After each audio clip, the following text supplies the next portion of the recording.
Ah, sequels. The thing that still keeps me relevant on this platform. I don't know if maybe I just have a problem with the number 4, but I seriously cannot catch a break from making videos about them, and it's no different for the 4th SpongeBob movie that came out last Friday.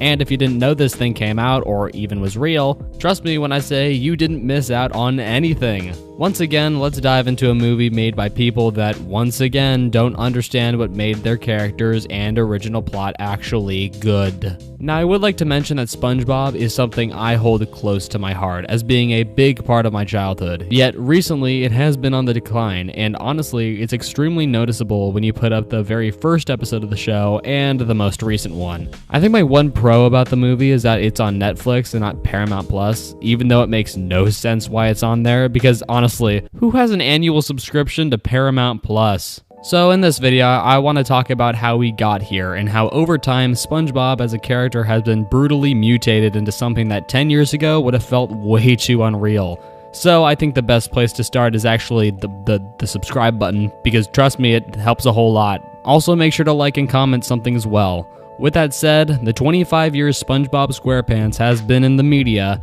it teaches us how to ruin a character.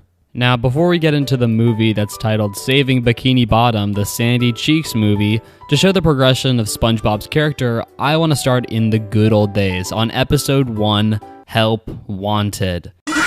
Sorry for the shameless FNAF joke thing, I just had to show my excitement to the 10-year anniversary in some way. But anyway, in the episode, SpongeBob is excited to start his new job as a fry cook at the Krusty Krab. Now, not to go into too much about the episode itself, I just want to say that SpongeBob in the very first episode is something really interesting in its own way, because he is responding to his excitement to joining the Krusty Krab crew, but he is responding to his excitement of a new job and not being overly excited about everything, which is a problem we will get back into later, but at this moment, SpongeBob seems in an appropriate space to be energetic, and it makes sense. This is a trend we see throughout some more seasons of SpongeBob, because he is never trying to be obnoxious and actually shows other emotions besides constant excitement, and only feels that way when it would realistically matter. I think probably one of the last times SpongeBob is like this is in the SpongeBob movie, where it's not shy of jokes, but also is fully capable of making the emotion matter. Next, I think we should move on after the original movie, because this is where we see our next change for SpongeBob, and for better or worse. SpongeBob gets some redesigns in his life to make him more animated with each season,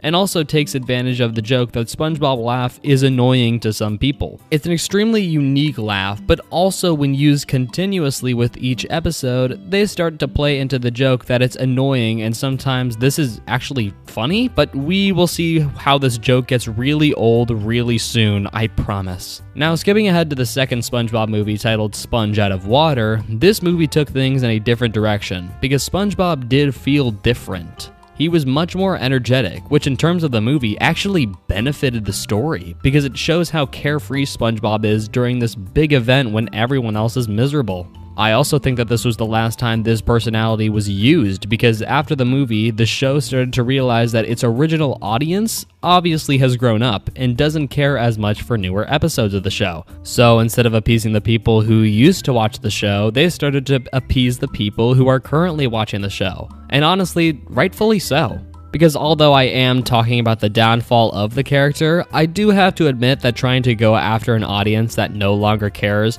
would be dumber than dumbing the show down to an even younger demographic. But even though I understand it, doesn't mean I have to like it, and also I still have a lot to break down about SpongeBob. So as we enter the new era of the show, obviously as I mentioned, they dumbed the show down by a lot. Instead of actual jokes, they just use slapstick and whatever is random to get laughs. And with the character, SpongeBob is now in a stage where it truly seems like he is constantly excited, which probably is for keeping people engaged with it, because sometimes the bright lights and screaming is all some people need to be entertained. And obviously that's up to a person's interpretation, so I won't make fun of anyone who does find this stuff funny. Now let's actually get on to the third movie, cause yeah, this was originally my least favorite until the newest one, but everything felt so unoriginal, and this for me was the first time I revisited SpongeBob because it had been a while, and what do you know, it's gotten even worse. Like honestly, he's really insufferable at times, and it really seems to be putting Tom Kenny to work really hard to keep everything up.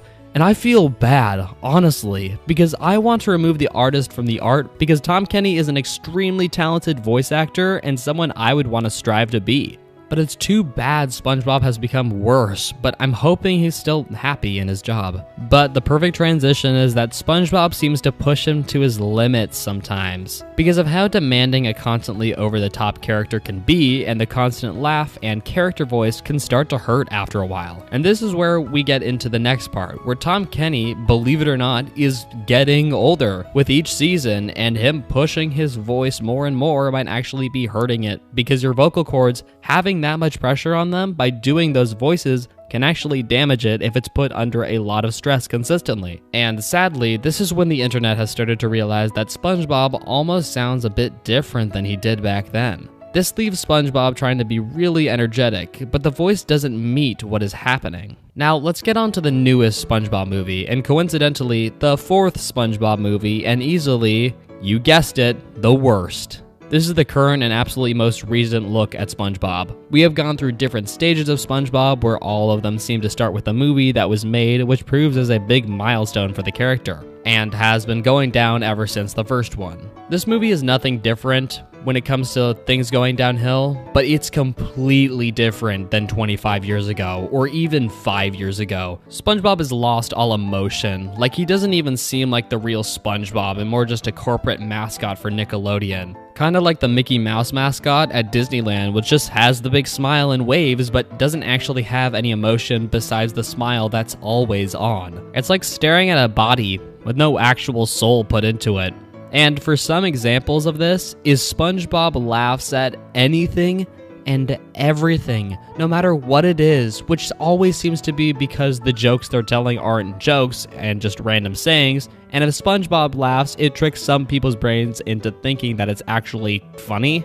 Another thing is that SpongeBob isn't excited anymore, unlike how I've been saying, but now he's been deformed into literally over-exaggerating everything, and it gets so exhausting so fast. I can compare it to babysitting a toddler who is given everything it wanted as a baby and now wants a cookie. You don't want to give it to the toddler because, I don't know, maybe it didn't have proper food first, but if you resist, it gets more obnoxious and annoying. The only people who will probably find Saving Bikini Bottom a good movie are going to be the people who don't understand how annoying they themselves are, which honestly would explain a lot because this movie is nothing for anyone above the age at 8 at most. I found it wild to see that so many people commented asking about getting a Patrick Star video after Inside Out won the poll a couple weeks ago. Patrick. So I have lived through big changes to SpongeBob, which I highlighted last time, but this time I want to highlight the inevitably bad changes Patrick has acquired along the way. And trust me, there is no actual argument that would disprove that Patrick has become a worse character over time, because they have completely wiped the original Patrick's entire meaning and replaced it with this. With that said, I think it's finally time to fulfill all of your guys' requests and talk about how Patrick Star shows us how to waste a character. Now, what I mean by waste is that they took all the good traits of Patrick and butchered them until they're barely recognizable anymore in any way. That shows a huge contrast and larger step down in quality from 1999 to now. I should also get out of the way that you can have your own opinions about SpongeBob, modern SpongeBob, and old SpongeBob, just like I can. I am not trying to ruin this for anybody whatsoever. That's not my goal here. My goal is for entertainment and education with this channel. So let's go to the beginning, where it seems like all of this started off. Patrick has always been an idiot, and I mean that with all due respect, because he has made us laugh over the years with some extremely quotable lines like, "Is mayonnaise an instrument?" And less quoted but still equally funny lines like, "Don't you have to be stupid somewhere else?" Not until 4. But breaking down the character a bit more than that, just he's an idiot with purpose of being a comedic relief for the show. Now, I'm not saying that the other characters don't have their funny moments, but Patrick has always been the one to lighten the mood and give a little stupid joke with smart delivery to invoke a laugh. Now, I want you to hold on to this, please. Patrick was funny because he was the only comedic relief, and his jokes were well-timed and well-delivered, even if they were random at times. As we progress further along the SpongeBob timeline, we can see that Patrick stayed this way for a while. Unlike SpongeBob, it didn't seem like he was completely changed after the first SpongeBob movie, and honestly seemed to stay the same star up until after the second movie. That is a long time of consistency for the most part. I personally think that I think we have a few minutes before he gets here.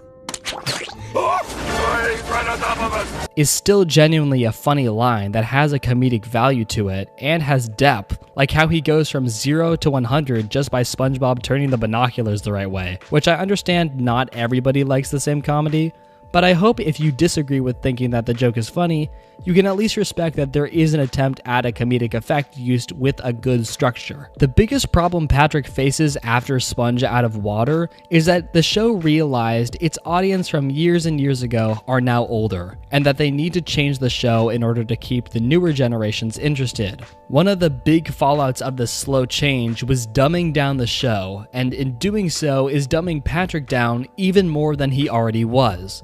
A huge problem that emerged through this was the lack of actual jokes that weren't just some random thing Patrick would say in his baby voice. There was no actual delivery of his lines either. It's just him saying it in a tone that rivals the stupidity of DreamWorks hiring Mike Mitchell to direct Kung Fu Panda 4. And with no delivery and actually no well put together joke, his character was deformed into a soulless machine that pumped out jokes, and the people at Nickelodeon would cross their fingers, hoping at least one of the random things he says would cause a laugh. I think a problem I never hear brought up when it comes to modern SpongeBob is that everyone is the comedic relief. There is no character in the show not trying to do something funny or say something funny.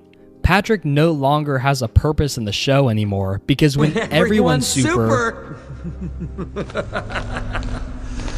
no one will be. Basically what I mean is that if everyone is a comedic character trying to get a laugh, then that means Patrick's humor and whole purpose in the beginning of the show is gone. His whole arc and personality is a waste to even keep around anymore, since the show's insistence on having everything be funny is so degrading to what the joke-telling and actually funny Patrick used to be. This new version of Patrick has been the one that we have been stuck with ever since the second SpongeBob movie released. Patrick in the musical is someone that actually grows as a character by the end of it. Now, if you don't know, Patrick, before the intermission, leaves SpongeBob and Sandy behind to be a leader of some cult of sardines who thinks he is the Super Sea Star blah. Oh my god, that's a lot of words.